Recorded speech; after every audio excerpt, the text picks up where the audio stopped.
Hello, everybody. Welcome to the LIUniverse. I am your host, Dr. Charles Liu, and although Mr. Rourke would not have wanted you to call him that, you can call me Chuck. Okay. As always, our co-host, Allen Liu. Hey, Allen. Hey, yeah, I'm gonna need to figure out that reference. That might be out of my was area. Was that too old? I'm sorry. I don't know. know That reference. Yeah, I missed Fantasy Island, a great show from the 70s and 80s. Ricardo Montalban, amazing, who played, of course, Khan in the original series and the second movie, right?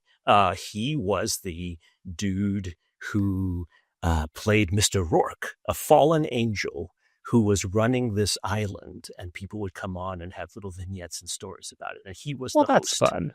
Yes, and we are so happy to segue right in to today's guest, coming in from Melbourne, Australia, Sabrina Berger. Hello, Sabrina.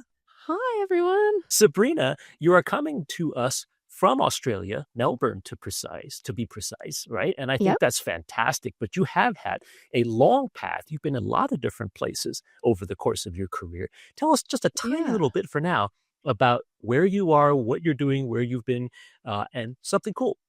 And then we'll get right into the joyfully cool cosmic thing of the day. Joyfully cool cosmic thing. Oh, I'm so excited to be here. Thank you for having me. Sure. So I'm sure, as everyone can tell from my accent, I'm very American sounding. I'm not Australian. So I grew up in California, kind of an hour east of San Francisco, an hour depending on the traffic. So like near the Central Valley area at that point, or is that a little farther? It's an hour east, so it's called Concord, California. It's kind of not very many people know about it. Yeah. And did my undergrad in the Bay Area. And that's actually where I met Charles when I was an undergrad. Amazing. Research assistant at the American Museum of Natural History. And then after that, I took a year off actually and worked at NASA for a few months, working on like this wild exoplanet machine learning thing.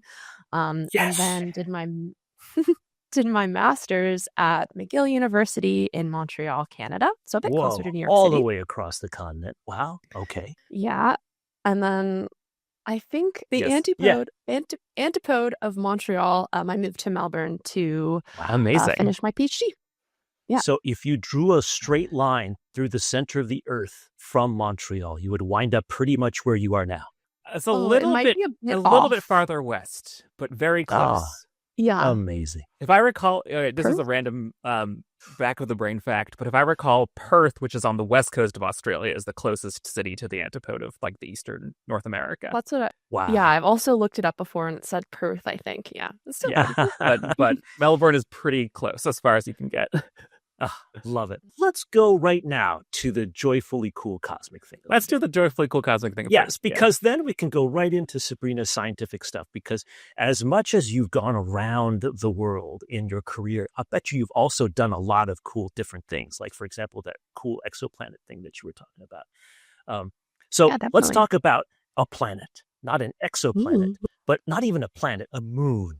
Okay, a moon of Jupiter. That is about the size of a planet. Yeah, it's so big that it, might as well be. We could call it a world for sure, right? It's Callisto. Yeah. Callisto is the fourth of the Galilean moons of Jupiter: Io, Europa, Ganymede, and Callisto. Yeah, fourth because it's the farthest out of the four of them. Right. Yeah, and it is so old. The surface is so undisturbed. It's almost like a fossilized version of what the solar system might have been billions of years ago. And we just haven't sent any spacecraft there yet because although we've had orbiters, we haven't had anything land there. We've had some good pictures of it. We just haven't been able to look at it in great detail. And guess what?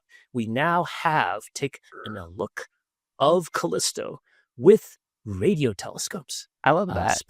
Specifically with the ALMA array in Chile. Dozens of radio telescopes working in what's called the millimeter bandwidths. Okay, and that's an area that measures subtle temperature differences, like just a few degrees here and there, closer to absolute zero than, say, room temperature here on Earth. And Callisto's picture in this millimeter wavelength stuff is just so pretty. You guys should all go take a look at it. And it's just a little fuzzy, but it kind of shows how interesting different worlds are. Just the way that it looks, I just think it's really cool. And even though I don't do planetary astronomy, I think seeing these pictures is awesome. Yeah, I love this kind of stuff too. Like getting new looks at stuff that's been around and that we've been seeing for a while. Like, is it? I mean, Callisto, they're called the Galilean moons because it was one of the first things Galileo discovered when he used his telescope on the sky. 400 plus years ago. Yeah, I know. That's right. And so this is literally like one of the oldest things we know about from telescopes rather than just from our eyes. And now we're getting a whole new look at it. And I think that's awesome. Yeah. No, it's one of the great things about astronomy. Everything old becomes new again, becomes old again, becomes new again. It's really amazing. Sabrina, tell us about your experience with radio astronomy. Is it like this stuff that you do with ALMA, this millimeter wave stuff, or is it like bigger, smaller, fatter, taller, Yeah, so I think one of the main projects that I did in graduate school is at wavelengths that are a couple orders of magnitude longer. I did a lot of low frequency radio astronomy. So when you get closer to like 20 megahertz, which I can't translate into, it's like a couple It's meters. like 50 feet. 15 meters? Wavelength. It's like Sorry, 50 feet. Yeah, 15 meters, 50 feet, right. Yeah. Oh, that's long. No, you're in Australia, so we got to say 15 meters. Sorry. Okay. Yeah, I do ham radio, so we talk about those bands all the time. Alan. Yeah. Yeah, and so you probably know this really well. When you get closer to these frequencies, you're reaching what's called the plasma frequency, where the ionosphere becomes opaque to radio waves. And you can actually do really cool stuff like bounce radio signals off the ionosphere and stuff. It's really awesome. But if we want to do astronomy in this regime at this, really, really long wavelengths, really low frequencies, we have to be really careful because it's already, even if you're not right where the ionosphere will be opaque, you'll still get a lot of like scattering and time delays of your radio waves as they're passing through the atmosphere. So that main project was to look at a period of our universe called 21, or a period of our universe where we look at the 21 centimeter line, which is this really rare transition in hydrogen. It's rare, but hydrogen is so common that it ends up like being a way we can actually trace the matter density in the early universe. Excellent. But we haven't actually made a detection. But there's so much effort, like all over the world, to build telescopes We're hunting for that this. observe down into these really low frequencies to make this detection and calibration that goes all the way up from like 15 meters to 21 centimeters. That is so neat. I mean, I do know about low frequency stuff, right, with radio waves and so forth, but I didn't realize that getting a signal from the universe of that wavelength in that sort of era of the universe is that hard. Because as you said, hydrogen atoms are the most common atoms sitting around in the interstellar universe. Right, yeah. And so what makes this so hard to find that particular signal? Yeah. Oh, that's a good question. I was just at a conference last week where everyone was talking about this because we have all these upper limits, like people, integrating for long, long times, observing with their telescopes at certain patches of the sky for thousands of hours even to try and hunt down the signal.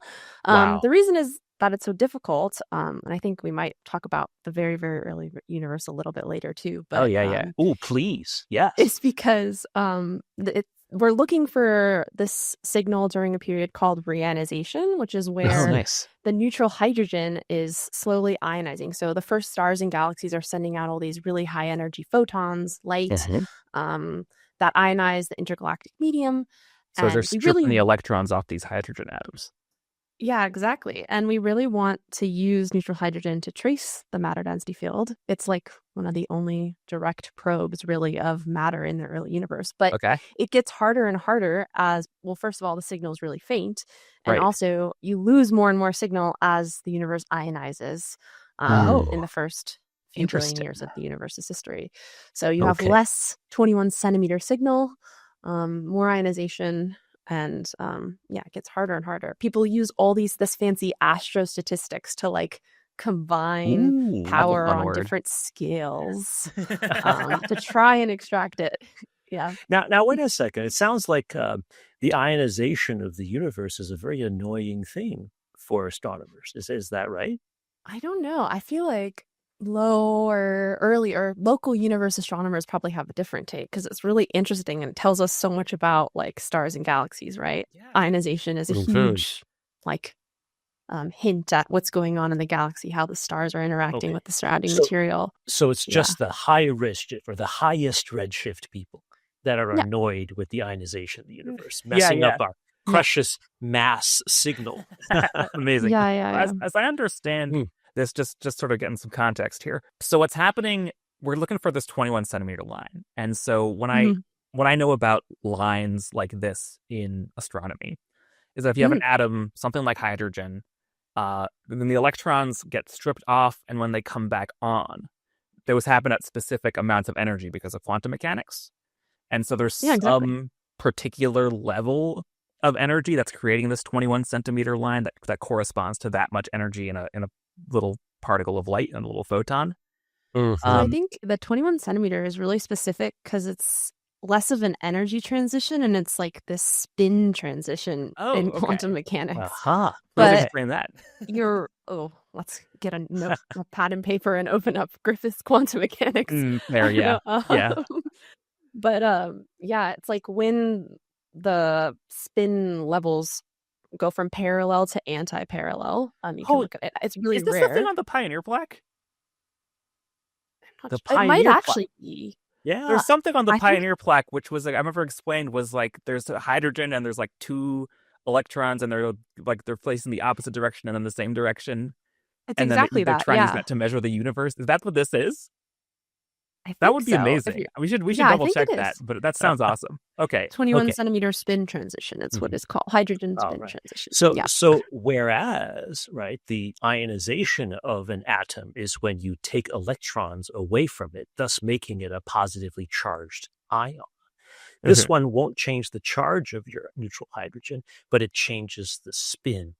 And that itself, well, I can understand why ionization would not be desirable if you're trying to pick up that little tiny thing. Yeah, that makes so much sense. I mean, the other thing I heard about ionization is that's sort of why when reionization happens is as far back as we can see with light in the universe too. So that's part other than the cosmic microwave background. Yeah, that's But I think the they always talk about 21 centimeters being like backlit by the CMB or the cosmic microwave background. That's a good image. I love that. Yeah. I like it. Very, very good. Okay. So, was there a particular radio telescope or set of telescopes that you used to look for this the long wavelength radio? Yeah. So a couple different ones. One, there've been lots of telescopes all over the world. Yeah, again, trying to look for this. The most notable one that's recent and just kind of having first light is a square kilometer array in Australia. But I've really worked mostly kind of weirdly, like very much on the theory side and on the instrumentation side, and not so much on using actual observations.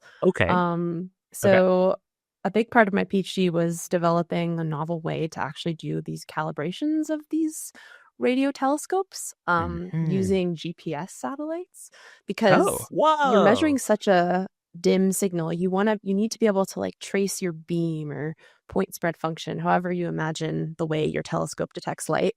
You need to be able to trace that really, really well so that you don't get confused between like the noise and, whatever is going on around that it's also observing. So GPS satellites are super bright. And I looked into actually using this method to calibrate Canada's next big telescope array called the Canadian Hydrogen Observatory and Radio Transient Detector, or CHORD. CHORD. Sorry for all the acronyms. Astronomers love acronyms. Astronomers love acronyms so much that like take a non-acronym and torture it. It's like using the letters in the middle and stuff. It's not torture, Alan. We massage words into things. Okay. In fact, okay. There is, for example, a project called Things. But that's another conversation. Okay, things. All right. I'm curious about things. Okay. Oh, yeah. I'm curious about things, too. But anyway. Oh boy. Okay, we're getting too silly here. So I think it's great that GPS satellites can be used in astronomy. I mean, right now, of course, there's a big issue in astronomy where too many satellites are messing up our ability to see stuff. They're like in the way. Right. But you're Yeah. trying to turn this disadvantage into an advantage. Does it work? Does using a GPS satellite for radio astronomy actually help? Yeah, that's a good question, and can go read my paper. Okay. That's about to be accepted, hopefully. Congratulations. Fingers crossed. We'll see. Yeah. Yeah. Well, it does seem like the big advantage of GPS is we usually in the past have used, I mean, we're astrophysicists, right? So we use astrophysical calibrators. So these Right, really sure. loud radio galaxies that are, or pulsars, which are these, rapidly rotating neutron stars that emit these very precise radio signals. Okay. But with GPS satellites, we're kind of using, like what you were saying, Charles, the disadvantage of them be interfering as an advantage, because it gives us this really kind of unprecedented tracing of the radio beam or radio telescope, how it detects the light. You've like 40 passes a day compared to just one pass by an astrophysical calibrator. Right.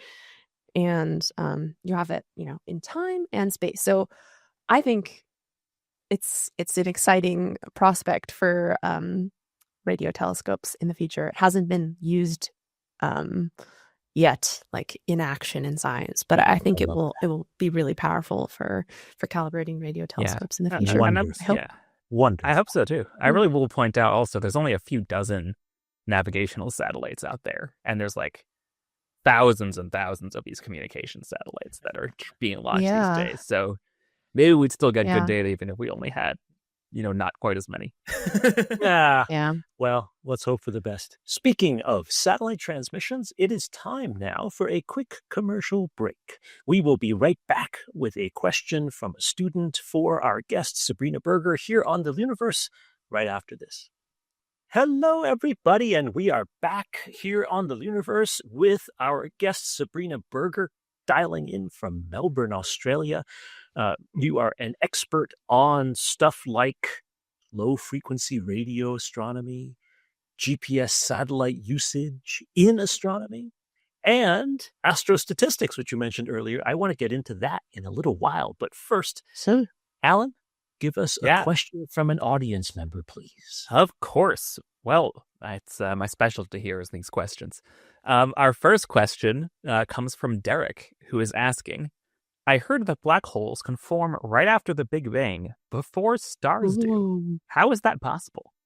Yeah, I mean, I always put this on my slides, actually, when I give talks, like describing supermassive black holes, intermediate mass black holes, stellar mass black holes. And then I think this type that the awesome person who asked the question Derek, is talking about, Derek, thank you, primordial black holes, which are actually, I mean, they haven't been confirmed, although there's been lots of papers recently about primordial black holes like seeding the most massive black holes.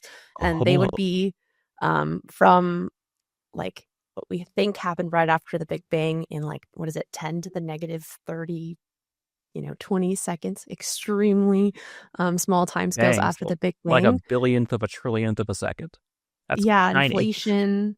When these first density peaks formed in our universe, some of them could have been primordial black holes. So they're, post-inflation as the universe is expanding really, really rapidly, and these large density peaks form that could then form into galaxies. Or I'm not obviously I'm not like an early universe theorist, but I think some of them could potentially be these primordial black holes, but we haven't seen any signatures of them today. Also, sorry, I'm speaking a lot, but I also wanted to say that there's been a recent paper that Planet 9, like the 9th planet in our solar system, could be one of these black holes. So back to the planet thing. Whoa. You mean the Konstantin Batygin et al. The one that explains why Sedna's is such a bizarre orbit, right? Right. That instead of actually being a planetary object, it's a primordial black hole. Holy, that would be nuts. That would be nuts. Wow. It could happen. It would be possible, but I would be very surprised. But surprising things happen. No. We haven't found it yet. That's true. If we haven't found if we haven't found either a primordial black hole or Planet 9 yet, two things that we've never found might be the same thing. Why Yeah. not? It's right? not impossible. Philosophically, it's not the worst. I mean, statistically, I suppose it's also possible, right? Wait, we were going to talk about astrostatistics. Okay. Now is the time. Sabrina, tell us about astrostatistic. What the heck is that actually? I'll just say this, right? I am not a very good statistician, but I'm sure you're much better than you think. Well, thank you. I appreciate that. But I think of statistics as trying to get reality out of only a small amount of information about reality. So does astrostatistics just an extension of that into the universe itself? Yeah, I think that's actually a good way to put it. I was thinking a little bit about how to describe it earlier, and I was thinking, it allows you to harness like every piece of information that you're observing in astronomy, and translate that into, how a star forms or how the universe forms. So yeah, I really think of astrostatistics as I think very close, like very similar to what you're talking about, and also on the other end, like combining a lot of information, so using really large data sets, and trying to sift through them to make sense of that. So I also think it feeds in. I know everyone's talking about like AI these days. Astrostatistics and AI go hand in hand. I think currently. Okay. So I think for me, like when I was talking about how I've done this like instrumentation versus theory, that side of this 21 centimeter cosmology thing, a project that I've been working on forever, which is really, really hard, is it's a theory project, taking future measurements of the 21 centimeter transition, with the SKA or other square kilometer instruments. array. Those guys. And then rather than summarizing it, so that's also an astrostatistics thing, like taking, the average or the standard deviation or calculating the power spectrum, which traces like scales and power. Taking actually the field, it's called field level inference. It's this new fancy term we're using in astrostatistics. And you don't have to summarize the field at all. You take every single information from like 1,000 squared field, or you have like 1,000 parameters, and then you translate that into, for my purposes, it's like what the matter density of the universe is at that pixel, corresponding to a 21 centimeter measurement. So yeah, I think that's so cool. That's what I've been working on mostly. But yeah, it's really hard because usually the parameter spaces we work in astronomy are like 10 dimensional. So trying to move to 1,000 D or larger is like a huge issue for when we're sampling. I don't know if you've talked about like MCMC or sampling. So these aren't just to be clear to people, these aren't literal dimensions like string theory dimensions. Sorry. These are like the data itself. If you were going to plot it in a graph, the graph should have this many dimensions, so it's the most sensible graph, right? So that's amazing, right? So you were under your breath quietly mentioning something called MCMC. I don't think you have to be shy. Tell us, what is MCMC? Monte Carlo Markov chain. Yeah. Oh, it's like that's a fun. I love those. I love those words. Awesome. I don't know what they mean together. Monte Carlo Markov chain. The next stage is Hamiltonian Monte Carlo, which is like using even a physics informed like sampling technique where you like take the gradient of whatever you're trying to optimize. I love these statistics things. So this is not Alexander Hamilton. Right? No, it's the Hamiltonian guy in physics, like William classical mechanics. William Rowan Hamilton. Oh, that guy. Yeah, he has a famous song after him. A bunch of YouTubers made a parody song of Alexander Hamilton from the musical about William Rowan Hamilton, which I think is awesome. But yeah, so let me just continue my role as the breaking down of acronyms guy. Monte Carlo methods. That means you're using like a bunch of random samples from a simulation basically to figure out what's going on, and then Markov chains are the things that tell you like if you know where you are now, like what's coming next, something like that. Yeah, I think you've definitely gotten it. Like, it's essentially in astronomy, we're comparing data to our models. We have some guess at what the theory is, and we want to compare that to whatever we're observing. So we see a lot in MCMC or HMC, Hamiltonian Monte Carlo. Sorry, I'm I love spreading this. awareness I about love this this. technique. Please do. Yeah. It allows you No. to You all may have heard it here first, folks. Hamiltonian. next big thing. It allows you to like sample essentially the space where you're comparing the data and the model. And so it's exactly like you were saying, like you're not doing like in typical what's called frequentist statistics where you're like getting one deterministic answer. You're sampling your function that describes the difference between these two, like the data and the model, and sampling some parameters that describe what you're seeing. And it's really cool because you're not doing a fit. Like, you're actually literally just evaluating the function like thousands of times, and through the magic of MCMC, you like your what they're called posteriors, or whatever your parameter function looks like, will converge. I love so that. It's really cool. Like, so a bigger and bigger sample of people in like a poll for something, you'll get a more accurate picture of what's going on in reality. Ooh. And the density of points, density of samples, so where preferentially your samples end up, corresponds to the peak of where you think your parameter is, or where the people are. That's really amazing. This is technically way beyond what I can grasp in the next few seconds, but I think it sounds amazing. It's like I briefly taught an AP Stats class, which is where I'm coming from. Okay. So you're basically like saying, instead of just sort of sampling, you're just taking it all. It's like you're grabbing as much as possible and then really just running it all through and somehow get real information. That's just amazing. I would call it still all sampling, though. You're just like tons and tons of sampling. And then the Hamiltonian thing is helpful because it uses kind of the same way that when you like throw a ball in a room with lots of like curves, you know how it will trace the path of least resistance, or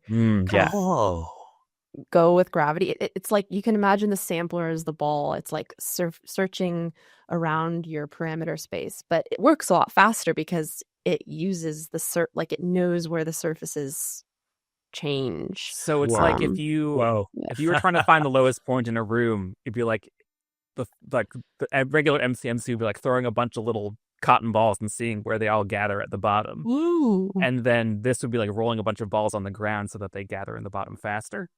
Yeah, that's a great way to describe it. Amazing. I made an analogy. Thanks, Alan. Did it. Bravo, Alan, co-host Meister, because that kind of analogy is exactly what we need to understand these concepts. A lot of times we get tied up into the sort of deeper thought processes where like a dimension isn't even a length, width, or height, right? Yeah. But you're bringing it down to the point where cotton balls versus rolling balls in a room to find the lowest spot. Exactly. I think that's really a great way to simplify a very, very complicated thing. Wow. May I use that in the future? You can 100% use it. It started here, everyone. I don't think anyone's ever used that analogy. Woohoo! Oh, I love that. Okay, I need at this point a question. Okay, so somebody in the audience, please ask a question to get us back into the world of actual length, width, and height. Okay.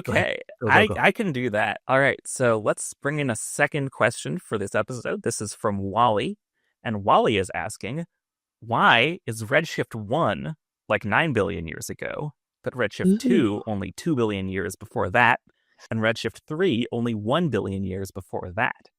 Oh, this is a little complicated. I mean, yeah. You can go ahead and explain Redshift if you want, Sabrina, just a little tiny bit. You're probably way better at explaining this in vitro. The first thing that comes to mind is because your Redshift is tracing with like a scale factor, which traces the expansion of the universe, not directly like time passed. But that's just the first.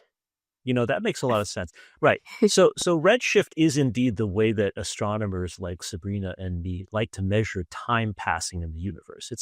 It's a fractional measure of how much the universe has expanded. Now, the thing is, we often in the general conversation about redshift is we kind of equate it with time. But what you're saying, Sabrina, is that it's actually not exactly time in the sense of time passing 1 second at a time, tick, tick, tick, but it's Yeah. rather how the universe expands. And so that means that one redshift going to another redshift, one at a time, is showing different amounts of expansion of the universe. And therefore, it's not directly linear or corresponds to the same amount of time passed. Yeah. And then Okay. different parts of the universe's history are dominated by, different fundamental cosmologies. What's it Yeah, called? like dark energy and changing. Dark energy. So- I was just about to say that. Right. So And that what affects is it. no, that's really true. What is the universe doing at redshift 2 compared to, say, redshift 10, compared to Or redshift 1 and 3. 100? Yeah. So if redshift 2 is about, say, 10, 11 billion years ago, that's right around the time the Milky Way formed, right? Which is about, the Milky Way is about 10 billion years old. So redshift 2 is a period of time where a lot of galaxies are forming, a lot of weird things are happening in the universe, and we are starting to be born. I think that's cool. I think that's cool. Mhm. Yeah. If I had to take a crack at Wally's question from my math end of things. Mm. So from a math perspective, there's sort of two ways you can often like draw a graph or something like that, where there's a linear relationship and a logarithmic relationship. So linear is like +1, +1, +1, right? So usually when you see a graph, the scale goes 0, 1, 2, 3, 4, 5, 0, 1, 2, 3, 4, 5. That's a linear relationship. Mhm. And a logarithmic relationship is something like times 10, times 10, times 10. So a logarithmic graph, instead of a linear one, would say 1, 10, 100, 1,000, going up like that. Mhm. So what I think the reason is that the redshift numbers get higher faster and faster the farther back you go is that the numbers are going like a linear scale, but the time is going like a logarithmic scale. So what's happening is like it's sort of one is outracing the other. And so the I see. result is that as you go farther back in time and you're getting those higher redshifts, like they come faster and faster at you. Yeah, Alan, thanks. I really do appreciate your explaining that from a mathematical point of view, that linear time and expansion of the universe go in different rates. And as a result, because they follow different functional forms, what we think of as time being tick, tick, tick is different from the expansion rate of the universe. It's still, they're both measuring the passage of time, but they're not changing the rates of time. They're just measuring time on different yardsticks. Yeah, different scales. so I guess it is that the universe is expanding over time, and time is still moving at its same time speed, but the expansion is changing. Yeah, that seems to make a lot of sense. Cool. Okay, yeah, I think that's great. And just to throw in, an additional piece of information that we all like, we now know the speed of light so well that we measure how long things are in space by how much time it takes light to travel a certain distance, right? Mm. So I think that's really an amazing thing to think about, that we now use a cosmic way of measuring time to also measure length, width, and height. Okay, after all that incredible technical detail, I think I need an espresso. Okay. Or maybe a That's what I'm gonna have after cappuccino, this. maybe some coffee. Oh, you actually drink espresso? You? Yes, I'm Sabrina? obsessed with espresso. I benchmark coffee shops with a double espresso. That's like my Ooh. metric. I love that. Here's You've another been metric all for you. over the. Yeah, that's awesome. There's the redshift, there's the linear time, and there's the espresso factor. Caffeine dominated currently era of my life. That's amazing. Caffeine dominated. So That's yeah, awesome. I mean, you've lived in so many different places. Does one of them have consistently better espresso or a better top espresso? Like, Yeah, you guys, it's actually one of the reasons I never want to leave Australia. Melbourne Really? has like the best coffee ever. And I was actually looking this up before because I was like, is it because there are more coffee shops per person or something? And I don't think that is actually like I think they're about the same in the US and Australia. It's just for Wow. some reason the coffee culture here is just so intense. I think because the standard's so high that everyone just like has to beat that Oh, standard, that's or good. they don't make it. So Wow. yeah, amazing coffee here. Please, you guys should come visit. Wow. I It's would love to incredible. visit Australia. Yeah. Yeah. Would you Yeah. say even that Australian or specifically Melbourne espresso is better than, say, espresso you can get in the original mother country of espresso, Italy? Ooh, that's a very Like, contentious how question to much ask. experience do you have with Italy, actually? I mean, or I actually Italian stuff? I actually lived there for a year in high school. So Oh, I wow. did drink a lot of espressos. Yeah, I did like this scholarship thing where I went Oh, to high school there. fantastic. That's Yeah, so it was kind cool. of Wow. it was Yes. it was an amazing experience, but I have to say it's better in Melbourne. The Italians may never Ooh. talk to me again that are listening to this because Whoa. it's Wow. so I like mean, the they Italians hate are that. well, they are so invested in their espresso that, like, their space program is involved with it, right? Yeah, there's Yeah, the thing they call that's ISS cool. Espresso.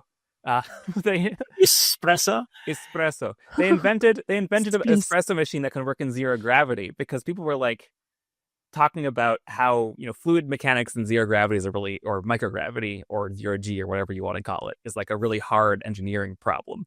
Hmm. But so the idea is if in the future we say want to do laundry in space, we don't have to send up new clothes for the astronauts every time. Then we would really want to know that and how it works. But the Italians were like, first priority, espresso machine. So we're gonna, if you want to watch this on the YouTube, we're gonna see if we can find a little picture of one of the Italian Yeah. astronauts drinking espresso. But it's amazing. How do you drip through an espresso machine Yeah, when there's no gravity to pull the water I think a through? lot of it's like surface tension and like the pressure. pressure. It's Yeah. insane that they have to. Wow. Because what is it? There's like the pressure that you use to extract an Mhm. espresso. Doing that in zero gravity, I don't know. It seems like a very difficult thing to do. I'd be Yeah. curious to know who can. And someone invested a lot of time into like The developing Italian that, I'm space sure. agency. They've done some other stuff for the space station too. They made a little cargo pod that could go inside the space shuttle back when those were still flying. Whoa. And one Is of that a those little like espresso pod that you put into it's big into enough to like carry the espresso machine plus a bunch of other stuff. But Oh, okay. that's Okay. one of those is stuck to the space station now permanently on purpose, so that we can use it Amazing. as extra storage. I love that. Okay, so Alan, please be sure that we get into the YouTube show notes all this about the espresso. Okay. Yeah, we'll Espresso find machine, some how it links. works, and everything. We That. can figure that For- out. Yes. For all of you who are just listening on this podcast, if you go to the YouTube, you get to see us in video, including Sabrina and me and you, Alan. But also you get to learn about espresso in space. Yeah. Yes. And maybe you could, Sabrina, give us some of your favorite espresso places in Melbourne, Ooh, or in even Melbourne. elsewhere. Okay, like where is second place? If Melbourne is Ooh. first place, is Italy second at least? Oh, no, but okay, it's because No. I like espressos. The way that espressos are made in Italy, it's like a very dark roast, and I'm more of a light roast kind of Interesting. person. So like for example, I grew up, well, not really grew up, I guess. But I have always been obsessed with like blue bottle coffee. That's kind Okay. of where I got my start. I know it's now, it was bought by Nestle and maybe it's gone downhill a bit. But I still love like a blue bottle, which you can find anywhere in New York City. And then I think, Interesting. is there Intelligentsia in New York City? I'm That's not my as other familiar with favorite them, coffee shop but- in the US. Okay. Yeah, so Intelligentsia. All right. I'd probably say I like, it's called like a third wave coffee shop, I which have heard of this. Yes. yeah, which Italy doesn't Uh-huh. yet have. They're probably starting, but it's where everyone cares about like how long you roast your beans, or like some of them are like fermented in wine or cherry. Like it's a whole process that's As very opposed to like intricate. second and wave, which was like Starbucks, and I no think one- so. Oh, Yeah. wow. And Wow. Starbucks is a good very stuff. different style than this. Oh, wow. I love the like $1 double shot that you can. Is it $1? There's a way that you can like get like a very cheap espresso from Starbucks if you just ask for like Wow. 2 shots in a cup. So Interesting. I do that a lot when I'm in the US. Okay. This is what astronomers do, everybody. All of you in the audience, if you know, we may know a lot about the early universe and Redshift and radio galaxies and stuff like that, but we also know our caffeine. Hey. Yes, Sabrina, I'm so glad you told us about all this stuff. And I would love to find a time to get out to Melbourne, and then you can show me all the best espresso shops. You have to. Should we all, including us in the audience, make a trip down to Australia specifically for espresso, or especially for astronomy? Tell us about Australian astronomy. What is it like now? Yeah. Oh, I've really loved it here. I've done astronomy in the US and Canada, and they've also been great. But I think in Australia, the work-life balance is like embedded in the culture. So it's less about nice. like, oh, you gotta, work-life balance is discussed so much. But I've often felt when I was in the US, it's like a competition for who's working the most, even if no one wants to admit it. And so in the US, in Australia, that's completely frowned upon, and no one does that. But they're still very productive, and I think it makes for a happier society sometimes overall. And I think that when you're happier and less stressed, you can be more creative sometimes and do really great work. So I really loved the Australian astronomy scene here and all the people I've met. That's kangaroos. The main observatory in Australia that I lived on when I was a grad student, it was like this mountain. There were like 10 kangaroos that would just circle where I lived every day. Mount Stromlo, if anyone wants to look it up. Yeah. A famous observatory. Yes. Yeah. Wow. Well, this is a great advertisement for Australia. Australia Tourism Board, are you listening? Yeah. Great astronomy, great coffee, great kangaroos. Australia.com. Wow. But it's true. I have heard such nice things about Australian sort of astronomical culture, and your statement reinforces that for me. It's a really neat thing to think about. Wow. There's so much more we can talk about, but I think we're going to have to wait because we're just about out of time here. I want to thank you, Sabrina. This is great. Okay, so you have some really cool things that are about to pop out into the whole world of stuff. If we are trying to find you on the internet or something, where can we locate you in social media or anything like that? Yeah. I'm not a huge social media user, but I do have a Twitter and a Blue Sky, and it's just Sabrina Astronomy. The A is shared with the astronomy, or you can find my website. Your website? sabrinaastronomy.github.io. All Sabrina Astronomy with only 2 A's. Is that right? 2 A's. 1 A in the middle where they're connected. Yes. Single A. Yeah. Wow. I love that. That's very clever, by the way. Did that come because you were in Australia and the nice environment made you more creative? No, I think I've had that forever. Awesome. Okay, so you're just naturally creative. Okay. We love it. We love it. Well, we hope this was so much fun. Oh, we hope that you can come back to the United States and grace us with your presence. But we're also hoping that you can stay in Australia and do great stuff and give us a reason to come down and visit. I love this. Sabrina Berger, thank you again for being part of our show.